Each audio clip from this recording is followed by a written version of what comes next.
welcome back. Welcome. This is Sisters Reading Romance.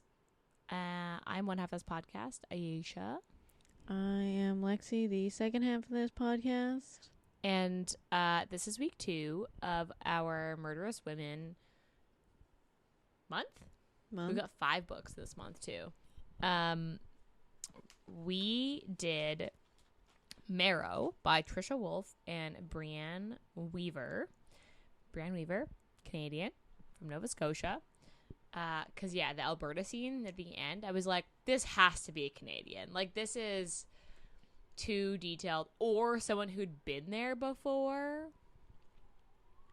Because it's detailed enough where I was like, Never been to Alberta, so I could not tell you. It's detailed enough that I was like, this has to be a Canadian.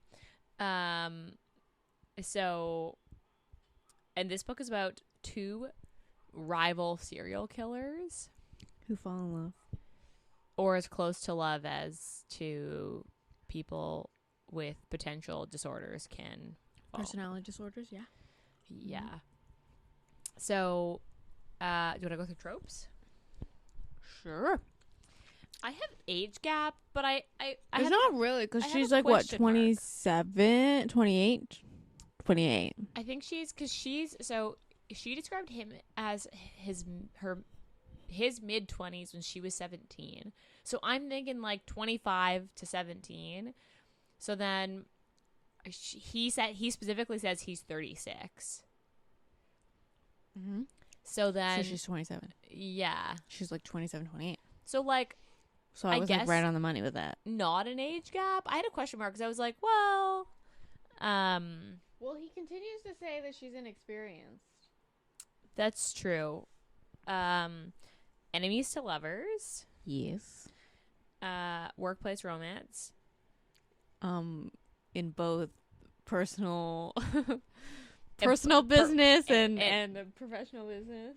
Yeah, as in hobbies and in professional life. Would killing people be a hobby? I think so. In this case, it takes up a lot of their time. So I would say yes. What other did you have? Those are and then the other one I had was like villain gets the girl and I will burn the world for you. The very classic like villain gets the girl and he'll kill everybody if you hurt her. Oh, dark romance. Duh. Would you consider this a suspense? Not like a thriller? I mean, it would be borderline for sure. Like you're never quite worried really. They're going to die. Oh my god! I guess. I mean, you kind of knew all along. Like I would maybe a thriller. I think it would be more of a suspense. Because, I would say, like, and because mystery is the other one that they had listed on Goodreads, and I was like, I wouldn't call this a mystery. But I would say this is, like, a thriller. I mean, there's a bit of a mystery at the end. That the agent goes, like, fucking sideways? Yeah. I did actually like the way that they did that as, like... him going kind of crazy. We'll get there. We'll talk about that for sure. So, okay. Let's read the back of the book, and then we'll read the trigger warnings, because there are lots. Lots of trigger warnings. Okay. Back of the book. 2 rival serial killers. 1 common enemy.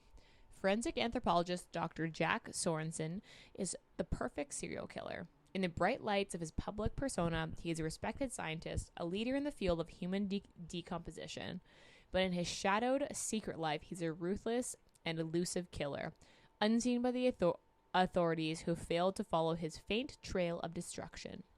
Beautifully cold, brilliant, and cruel, Jack wants nothing more than to keep his life captured in his vice-like grip of control. And Jack Sorensen never makes mistakes. Until he underestimates Dr. Carrie Roth. Wildlife biologist Carrie is the enemy Jack never noticed, another murderer in his midst, a killer with equal cunning and stealth as the great Jack Sorensen. She knows all of his darkest secrets, even the pieces of a past he might have forgotten. Carrie has created the perfect habitat for her favorite research subject, but she's finally had enough of being bitten by the beast that lives at Jack's core. Pushed past her breaking point, Carrie has decided to do whatever it takes to make Jack suffer. But when Carrie's traumatic past descends on her broken oasis, the only person who can help Carrie banish her painful shadows might just be her greatest enemy. History can't always be left to decay in a cold grave. Time has a way of thawing secrets, leaving them to shine as bright as bleached bones in the sun. Can Jack and Carrie set aside their battle and survive a world built to hunt them, or will they kill each other first? That's a really long fucking back of the book. Really fucking long. Every time I thought it was gonna end, it kept going.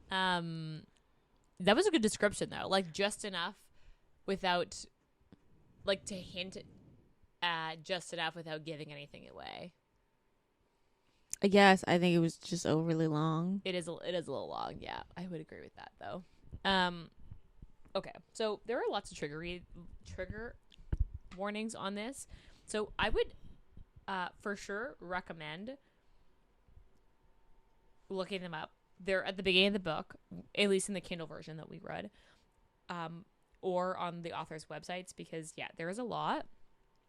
And they include some of the following: graphic physical violence, torture, and murder, decaying and dismembered bodies, explicit language, death of a sick or injured wild animal, parental death, loss of close family members, parental neglect and physical abuse, chronic illness of a loved one, untreated PTSD, including flashbacks, medical procedures and bodily harm, hospital settings, one sex scene between the female main character and another man before the female main character and the male main character interact with one another on page, no cheating, explicit detailed sexual content. The sexual content activity is consensual, though some consensual non-consensual activities are depicted. It includes kinks and behaviors that some readers might find triggering, including breath play, temperature play, impact play, rough sex, and somnophilia. So I had to look that one up before I read this. Isn't and I was like, sleeping? Yeah. And then like how it actually comes to play out in the book was interesting. Because she basically is like, yeah, just drug me and have sex with my body. And like, that's basically what happens. Like, she's like, yeah, like, I'll drug me and you can have sex with me. Because, like, I guess that's like a fantasy, or she assumes it's a fantasy of his because he's a serial killer. And it ends up obviously being a fantasy because, yeah, he basically just, like, she's like basically roofies herself in his like kill room, and then he has sex with her, and she does come to while they're having sex, but she's like obviously groggy at the end. So it's a very interesting one. That's the first one that I've read. I've read a couple. But was it consensual? I mean, usually it's a fantasy. Okay. Because this is the first one that I've read that would have been consensual then. And not just like rape. So anyway, I would for sure read the trigger warnings if you are concerned. I'm gonna leave it at that because there's a lot. Goodreads rating. So this has a Goodreads rating of 4.1, and it has 3,500 ratings. That's pretty low. When was this published? Was this recent? I have no idea. I think it's 2023. Okay, March. That's a lot for a book published in March. That's a lot of ratings, I think, for dark romance. Like have over 3,000 ratings since March. No. You think that's not a lot? I mean, because dark romance is not pretty niche. it's not a lot, but it's also like dark romance is quite popular. Like literally the most popular book right now is Haunting Adelaide. So like, which is like so interesting because it is like don't get me wrong, Marrow is dark. Like this is I wrote this down in my notes. This is as if the Mindfuck series and the Sinner's Duet had a baby, and the baby was like better than their parents. Because this is what I thought the Sinner's Duet was going to be, but better. Like significantly better. This is what I was hoping for in the Sinner's Duet. Are you saying the Mindfuck series is not good? I'm saying it's different in the fact that the female serial killer, but like I think that I'd have to reread it because I haven't read it, and we're gonna do the Mindfuck series in this month anyway. I would say it's like pretty at par, maybe slightly better, because I liked the two characters in this. I don't know. Jack could be really frustrating sometimes.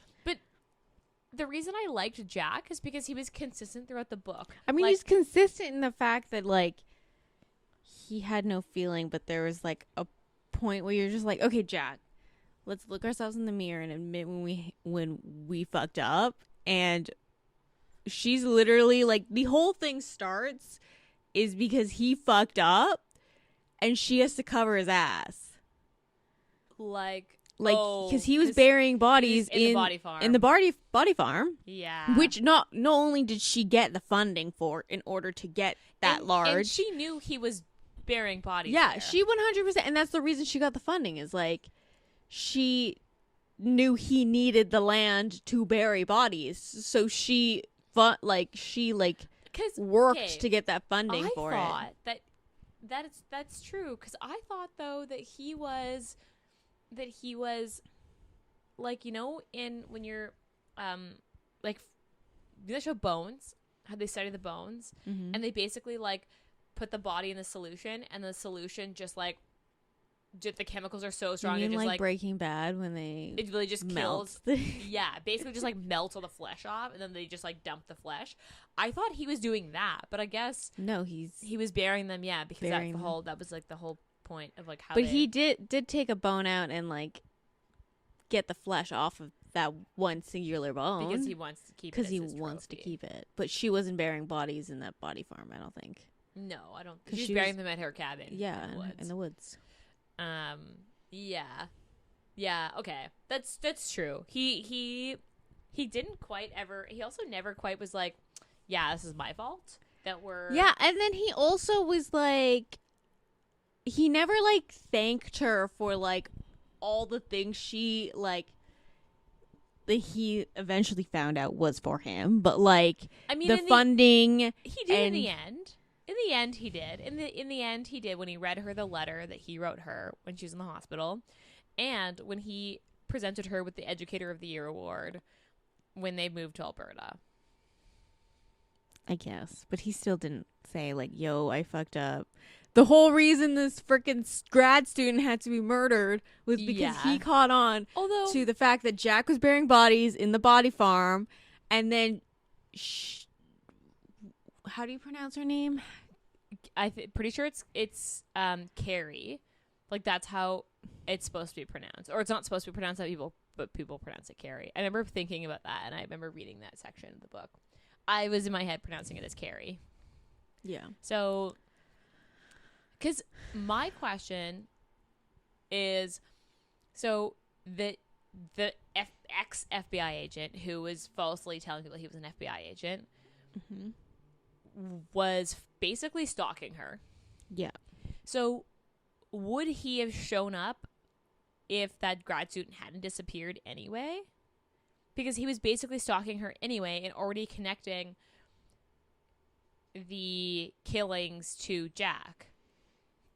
Even though he was like for sure unhinged. Yeah.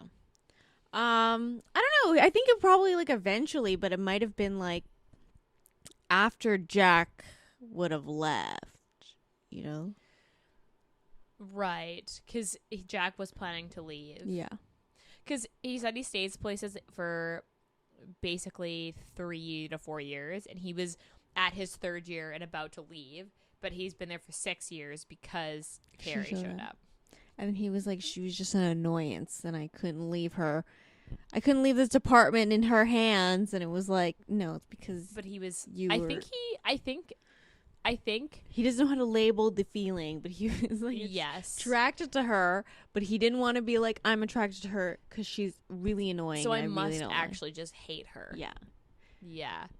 Because so the two main characters, Carrie, what the fuck's her Roth, and she's still a forensic anthropologist, but she specializes specifically in like biology. Like what did it say? It even said in the description. She's like, she specializes in wildlife biology, and like her specialty is like a mix of wildlife biology and forensic anthropology, and like how animals contribute to the decomposition of bodies and what you can like take wildlife signs around a decomping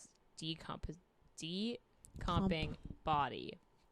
And then Jack Sorensen is a forensic anthropologist, and he specializes in just like general forensic anthropology, I think. Yeah.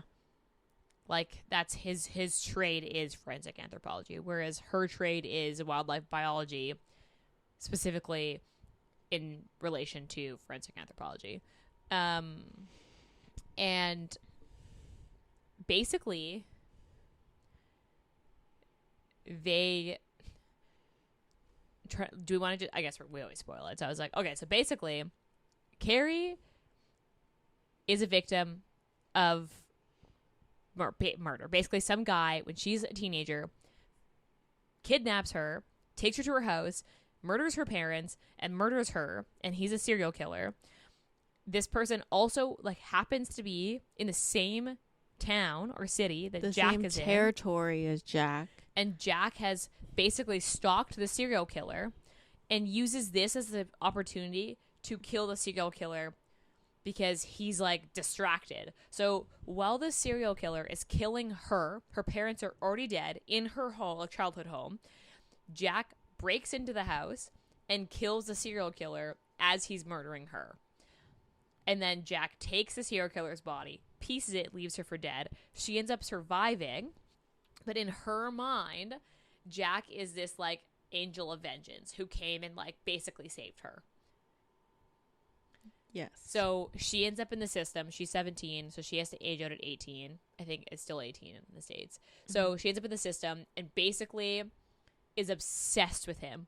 So she like basically hunts him down, finds out who he is, and becomes obsessed with him. And then goes to school specifically to like eventually interact with him. So she does like 3 degrees to eventually be able to like be a colleague of his.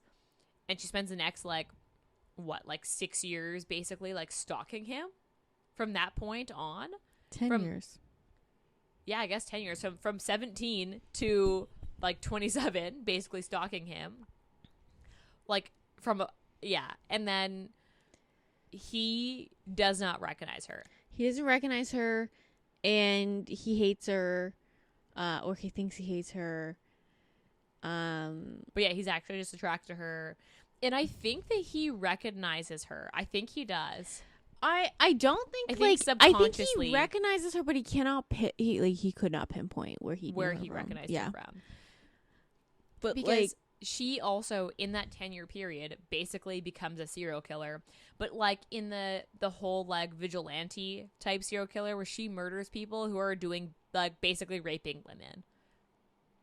Like she murders men who are preying on young women. Yeah, that's her thing. Which is exactly what Jack does as well. I don't think it's specifically guys who are preying on women. Oh, yeah, it is. You're right. Because he hunts them at bars. Because he hunts them at bars. And because it's, like, all stems from his dad being a piece of shit and, like, beating his mom. Yeah, his mom is literally, like, a vegetable. Comatose. Yeah, because of his dad's beating. Yeah. That's right. Yeah, they do have the same type. Which is why there's so many missing young men in their area. And the police are like, this is a lot. maybe something's happening here. I find it weird that he didn't notice, because he did notice at one point that one of someone he was hunting Had gone missing. and he was like, he's like, well, fuck, I've got to start again now. yeah, he was like, that's weird, but he didn't put it into like together. He's like, maybe there's someone else, which gives you a hint that he was so distracted by Carrie, because otherwise he noticed every other time, hence how he killed the serial killer who basically tried to murder her, because he noticed someone was hunting in his ground. So I mean, it makes sense as to why you can't have two serial killers in the same place, because it draws attention from the police to have more bodies going missing. Yeah, that does make sense. But yeah, so basically Carrie basically decides, I've had enough. I'm going to reveal myself to him. because she like reached a breaking point where she's like, I have done all these things for him. She kept thinking they were going to be like friends. Like, I don't know. Like in her brain, she was like, oh my God, I'm going to get there and we're going to be friends. And he's going to recognize me as like a like-minded serial killer. And we're going to be like serial killer friends.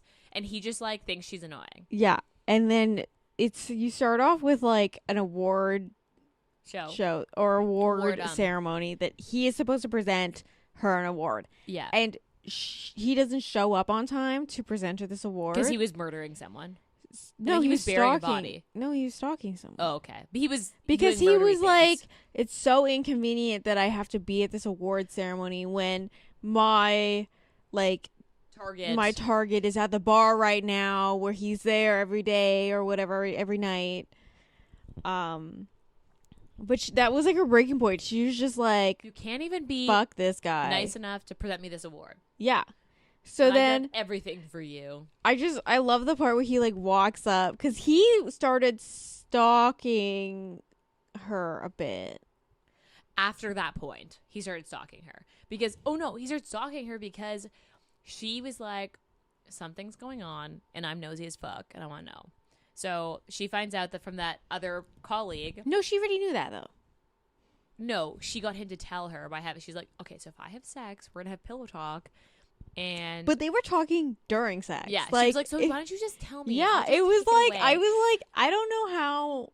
I mean, yeah, I guess you're just fucking cum drunk. I don't know.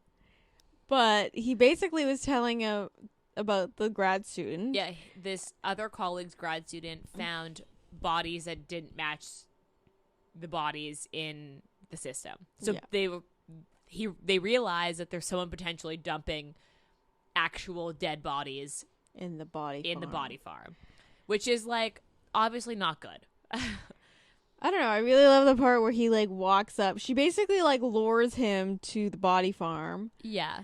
And she's just like chucking body parts into a I was gonna say, so that's that. I'll say this now because we're talking about it. That's my favorite part. It's her just being like, she's like has this fucking backpack. She opens it. There's like half a body, and she's just like digging random shit up, and she's just like literally tossing them, like just straight up tossing and she's them like, around. She's literally like monologuing as this happens. She's just like, you can go fuck yourself, buddy.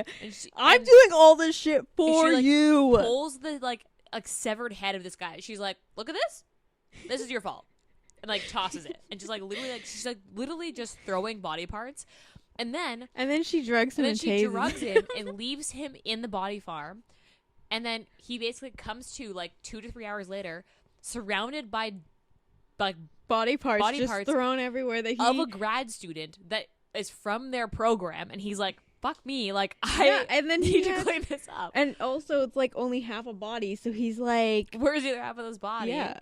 So then, and she's basically like, I'm keeping it as collateral, and if you like fuck with me, then I'm going to leave it somewhere and they're gonna think you did it.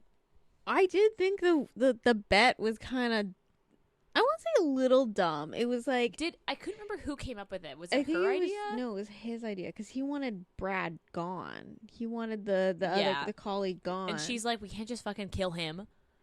He's not that bad. He's just dumb. They literally talk about him like he's like literally an idiot. Yeah, and then there's that other girl, Madeline, who's like just they're like, she's useless. She literally fucks everything up. She's like an admin assistant who just like touches shit she's not supposed to touch. Yeah. Yeah.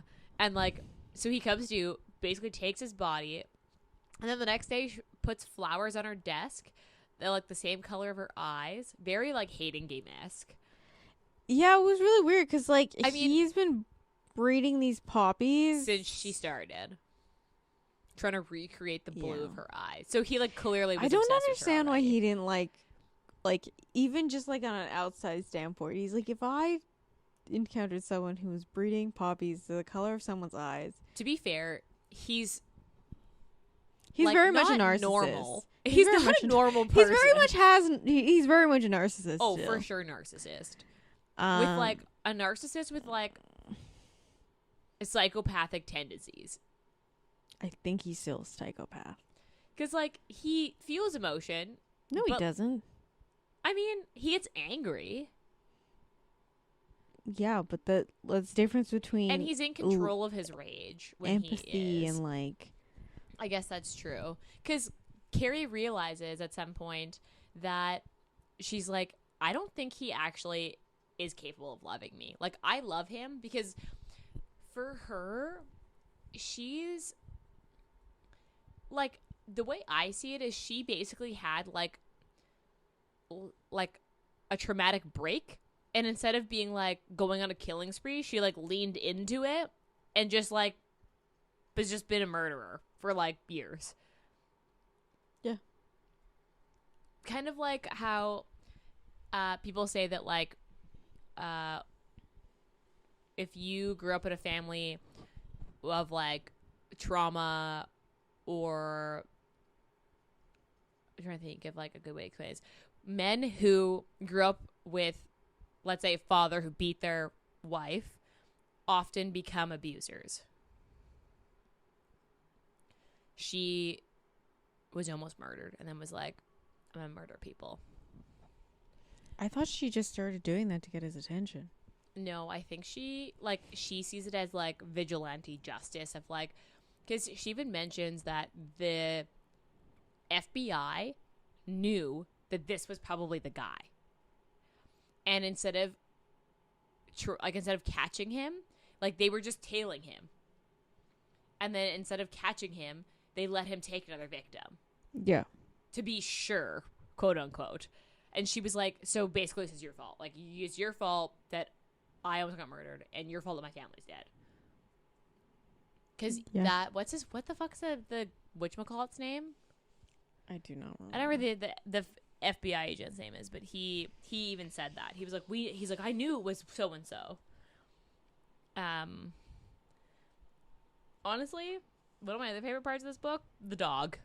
I like the dog and Bunny, the little coyote that she had to kill. Yeah, the dog. I was like, okay, if this girl can have a dog and love the dog, she's clearly not a psychopath. I mean, the dog also, like, is like a guard dog, like a real guard dog.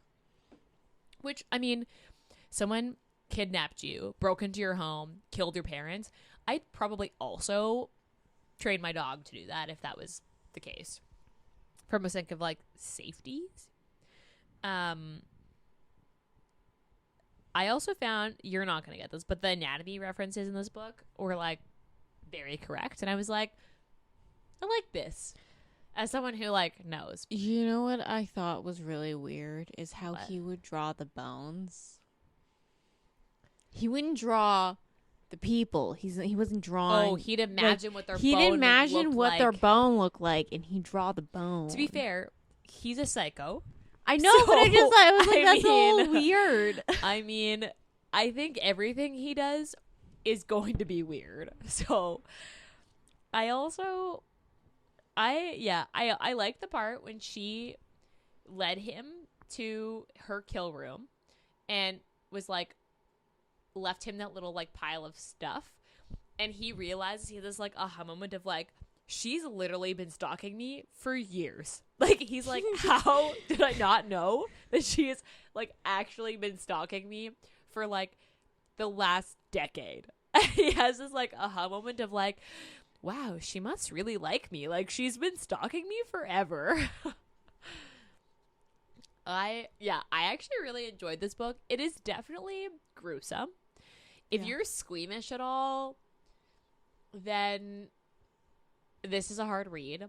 But so you haven't read the cat and mouse duet yet. No, I'm listening to the audiobook now for the first time. So I would say from a dark romance standpoint, this is definitely a dark romance, but this is definitely like significantly more digestible because everything in this is consensual. Because I find that in dark romance, when it's not consensual, sometimes that can be a hard pill to swallow, especially if it's on page in the way that Hunting Adeline is in the book 2 of the cat and mouse duet. Like, there were moments where I was like, okay, like, I'm a dark romance fan, but this is like a lot, and I had to like take breaks before finishing the book. Whereas this is a book that like I devoured. Like, once I got into it, I just sped through it. Like, this didn't feel like a long book because it was easy to read. I also find that this book was really well written. Hey. Mm-hmm. Like, this book was like really well written. The characters were great, consistent throughout, and you never felt like the authors were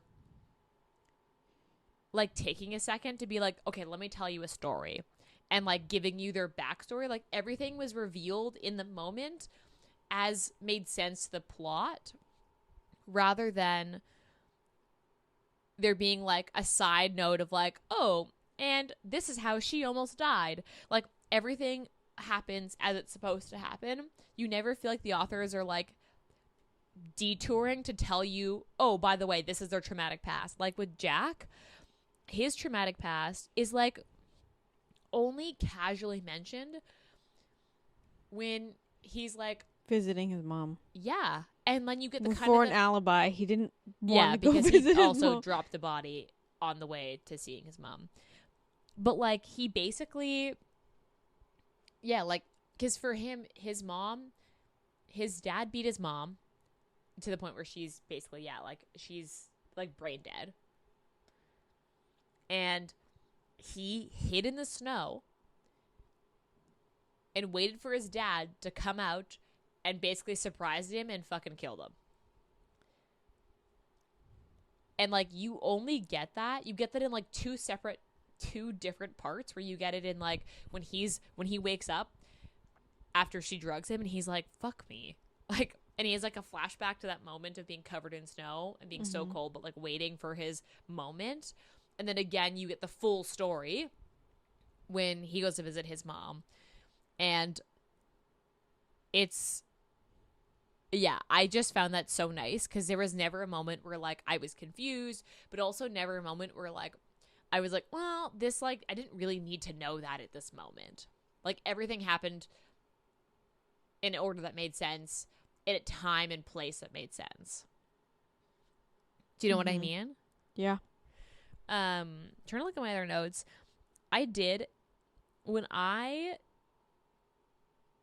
we read the Singers Duet, this is honestly what I was anticipating. Yeah, murder duo. Like, this is actually this is what I was hoping the ending would be. And I'm kind of here for it. Like, they basically end up just becoming, like a murderer duo. A murder duo. Like, they find each other and like people to murder. Gift them to each other in their like kill room. And like, they did very different styles. She wants to hunt you down. Like, actually hunt you, like with a crossbow. But I thought it was a full bow and arrow. Is it a crossbow? Was it a full bow and arrow? I thought it was a crossbow. And he wants to like get up close and personal and strangle you. Like, that's his thing. Like, he's a strangler, and she wants to like legitimately. I did think his kill room little lackluster compared to hers. Oh, 100%. She had an entire. Jack even got there, and he was like, how did you get a glass room in here? Like, yeah, she has an entire cabin that has like a glass cage. It's like kind of like you. Yeah, it's like a glass like it's cage like a glass in like the prison basement. in the basement of this like with a bed, and then like it has little... like a high tech security system, and she can watch everything off an iPad. And his is like a slightly large closet. Yes. Yes. And like I think he kills people he kills He them must kill them in other places. and then he just brings their bodies back to dismember. Yeah. Yeah, because she basically like literally hunts this guy down. And another good part is when they what was she stalks his target, has been keeping his target alive in this like cabin for weeks. He's like just psychologically fucking with this guy. Yeah, he's like puking everywhere, he's shitting everywhere, and she's like, I'm not gonna clean that up, so figure it out. And she just drops off like military rations for him to make so he like can still stay alive, but like basically just psychologically fucking the guy up, lets him out of the house so that she can like hunt him, and then she shoots him in the asshole too. And she's like, oh my god, like I think I actually got him in the ass. And Jack's like, I actually think you got him like straight up the asshole. And it's like such a like, it's funny, but like obviously not funny because they just kill the guy. This book, it did have some like good, like really laugh out loud moments, like her like swinging body parts at him. Yeah, where she's like, literally like you can picture it in your head where she's also like wearing a jacket she stole from his office. She's wearing his pants, his clothing. Like she's stolen over 3 years. Yeah, that she's just hoarded. Yeah. She's wearing boots that she stole and has weighed them down. She's wearing a vest to like weigh down the prints of the shoes. And she's just stomping around, literally chucking legs. Like, just like, and she's like, fuck you, and you're just like, what is happening? But it's so good. And he's kind of just standing there like, am I taking this? Is this actually happening? Like, yeah, and he's like not quite sure because he's like, obviously she knew he was a serial killer, and she knows she's a serial killer, but he's like, did you kill this person? Like, how did you get them here? Is there anything else in that backpack? And like, it's just fucking hilarious. It's good. Yeah. And then they do also have sex in multiple pools of blood. I think that was like the first like when they murdered the body is like laying next to them. Yeah, when they murdered that one guy, the brother of like one of the other victims. Yeah, when they drove across the state lines. And like when that happened, I was like, "Let's fucking go! Like, let's go!" She's laying like they're legitimately like, laying in a pool of this like, is what I wanted blood. Out of like when you said serial killer romance. I'm like, yes, you're gonna fuck in a pool of blood after you just slit this guy's throat. Fuck yeah! And seeing each other kill somebody gets them going. Yeah. Like, they like watching the other person murder somebody. It's like obviously quite fucked up, but like very good. Because like, it's exactly what you want in a serial killer romance. Like, this book delivers for sure. What's your favorite part? Probably either the same as yours with her body parts or the sex scene in the pool of blood. The first one? Yeah. There's a comment where she's like her hand is trying to grip the ground and all she's doing is like squishing her fingers in the blood. Like, that's actually what's happening. And you're like, okay. Because that was like, it's like when you're reading the Sinner's Duet where you're just like you're like, oh, this couple's going to be like a serial killer couple. And then, yeah. There's going to be like blood and guts. It's just and there's none. But this is what you're expecting. You're expecting them to fuck in like a pile of fresh bodies. Also, in Sinner's Duet, I can't remember the fuck the guy's name is. The main guy. He's like, he gets softer. Do you know what I mean? Whereas Jack, she's like, still is pretty sure, doesn't actually love her, but whatever his version of love is, because she knows he is legitimately a psycho. Yeah. And whatever he's capable of, whatever his version of that is, it may not actually be love, but it's whatever love is to him is going to be that. Whereas like in the Sinner's Duet, he's also a psycho, but then he suddenly has like feelings where Jack never actually gets it's like feelings. Sinner's Duet is like she's like reforming him to like I'll fix you. Yeah. To be a good murderer. Where like These two are both fucked up, and they're just like, we're gonna be fucked up together. Go. Also, so they buy this like plot of land in Alberta. Yeah. And then their kill room is like basically a cave, like on the edge of a cliff, like it's down like a cliff face where it's like in the cliffside. And I was like, this is absolutely fucked. What? I'd love to see them try to like figure out how they're gonna build that. I mean, two very smart people. Two very smart people, but then like, cause he was like, "How do you get a fucking glass cage in this house?" He would probably be like she would probably like threw out like, "What if we had it in like a cave?" And he was like, "It's definitely her idea." And he was like, "Okay, but that's not practical." And she's like, "But we could make it practical." Yeah, no, it's definitely her idea. They're like actually like a genuinely a cute couple. And it seems like when you read the epilogue, it seems like they keep things fresh by just watching each other murder people. Yeah. Like that's how they keep the like this like, you know what I mean, the flame alive, which is like very fucked up, but like very on par for like what you're expecting in this book. I'm trying to think what my least favorite part is. My least favorite part was like the build up to when the confrontation in the house happened. So when she like goes off like, oh, when the ex-FBI agent. Yeah, like, so when she like, cuz she basically like tells him that she can't stay at his place or something.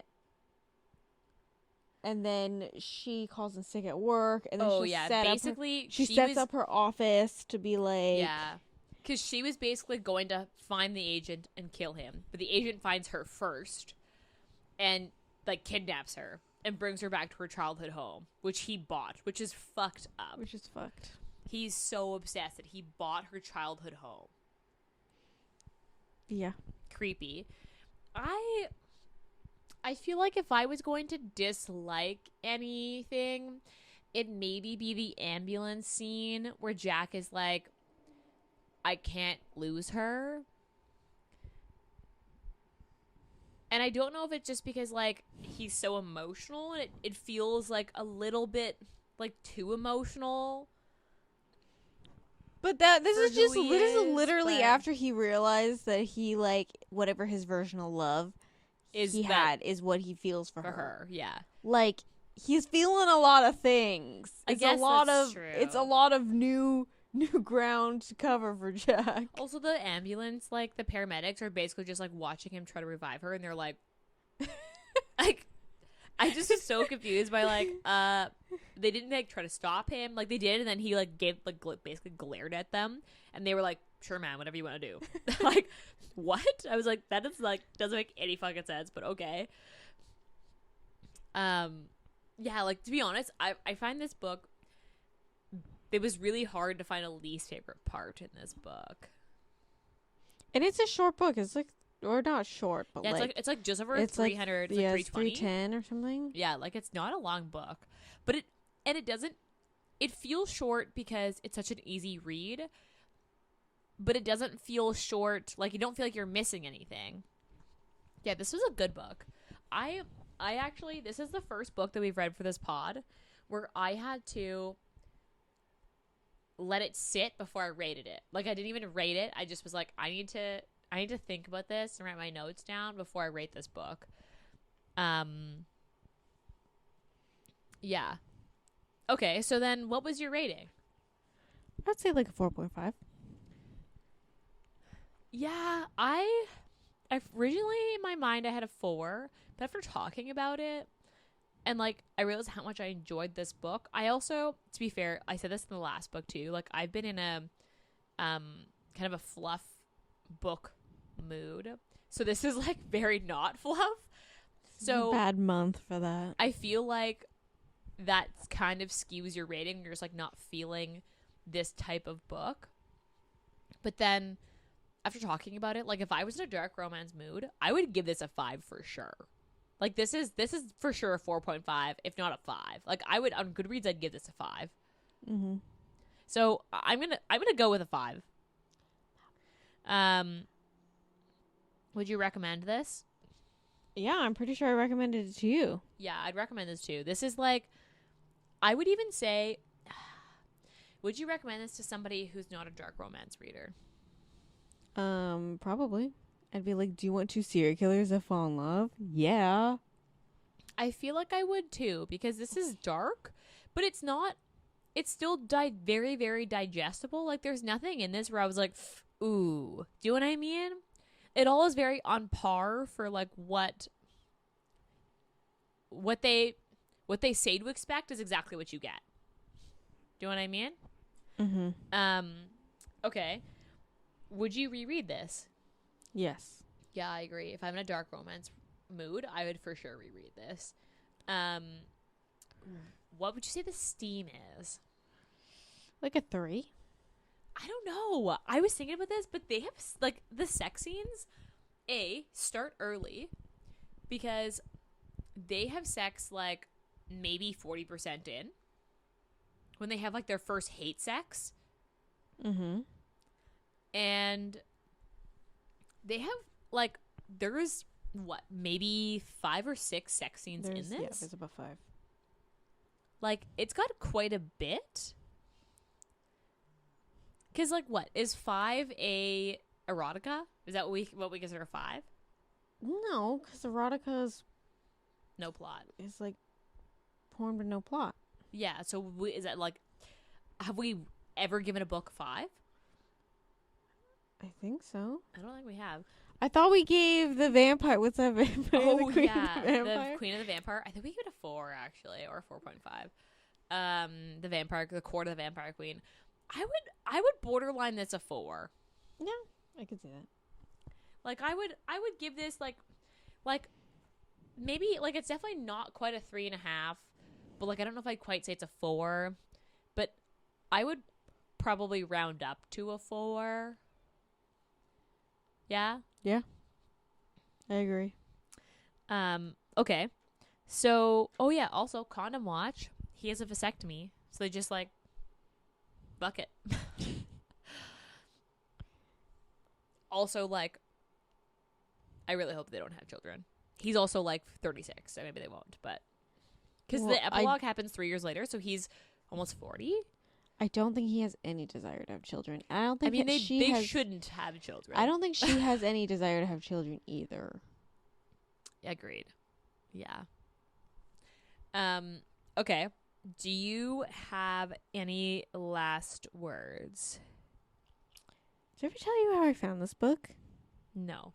It was a Bookstagram reel Okay. that was like, it was describing the like first scene of like of her tossing body parts. Yeah, it's like, oh, imagine like it's like POV, you're a serial killer, and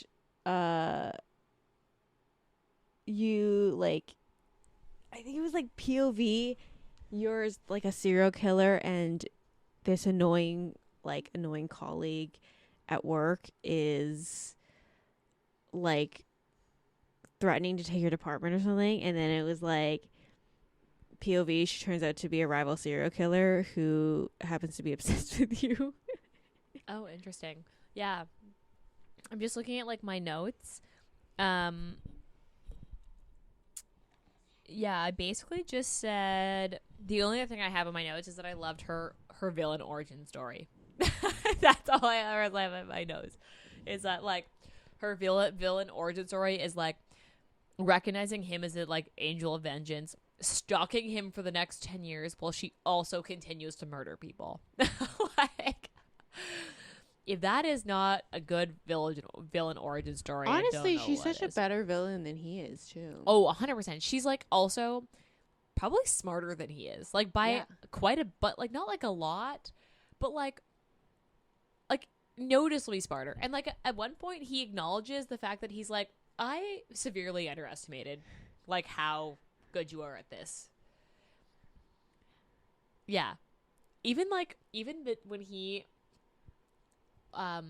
goes to find her before the like scene with the FBI guy, he's like cutting up this body and he's like, fuck, I guess I just gotta like, he's like, I really want to savor this, but I guess I just gotta throw it in the freezer for now.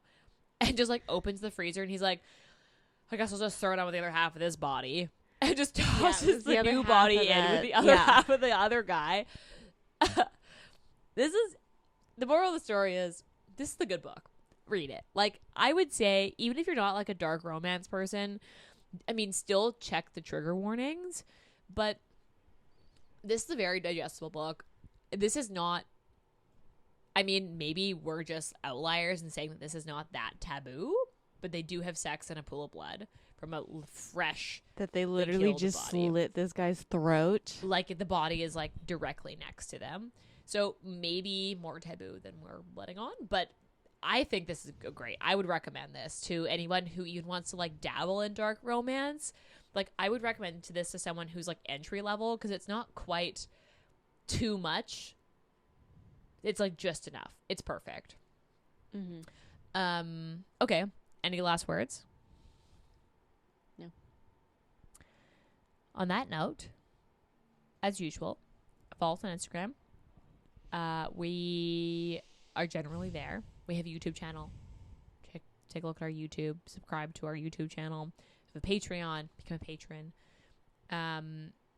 We also will have a website probably by the time this episode drops. So go to the link in our Instagram bio and check out our website. Sign up for our emails, because we've got some exciting things coming down the pipeline, and you'll be the first to know if you're on that email subscriber list. Otherwise, rate, review, and subscribe. It's really helpful when you do, so please do. We also have a form up on our Instagram links that lets you suggest books. So if you have a book suggestion for us, submit a form and maybe we'll add it to our list. We have not quite planned out the rest of the fall kind of winter books, so we're definitely open to suggestions. Otherwise, that's it for me. Bye.